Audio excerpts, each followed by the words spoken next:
দুনিয়ার কোনো কিছু হাসিল হয়ে যাওয়া এটা সফলতা নয়। একজন মুমিন মুসলিমের মর্যাদা আল্লাহর কাছে এক পাল্লায় যদি একজন মুমিন মুসলিমকে রাখেন, আরেক পাল্লায় পুরো পৃথিবীকে রাখেন। কেউ যদি পুরো পৃথিবীকে ধ্বংস করে দেয়, এটা আল্লাহর কাছে অত বড় অপরাধ নয় একজন মুমিনকে যদি কেউ হত্যা করে, এটা যত বড় অপরাধ। তাহলে একটা মানুষ তাওহীদের উপরে যারা আছে তাদের মান মর্যাদা এত, আল্লাহ বলছেন অতএব তারা যেন দুনিয়ার জন্য নয়, বরং তারা ওই পরকালে জাহান্নাম থেকে মুক্ত হয়ে যাওয়ার সেই রাস্তা যেন তারা অবলম্বন করে। কারণ সেই দিন যাকে জাহান্নাম থেকে শুধু বাঁচানো নয়, দূরে রাখা হবে। ওয়াউদখিলাল জান্নাহ, আর যাকে জান্নাতে প্রবেশ করিয়ে দেওয়া হবে, আল্লাহ বলছেন ফাকাদে ফাজ, এই হলো সফল কাম।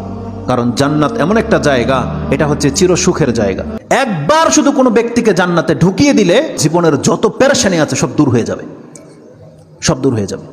তাহলে পরকালের ব্যাপারটা হচ্ছে এমন। আল্লাহ বলতেছেন সেই দিন যাকে জান্নাতে ঢুকিয়ে দেওয়া হবে, আল্লাহ বলছেন এই ব্যক্তি হচ্ছে সফল কাম।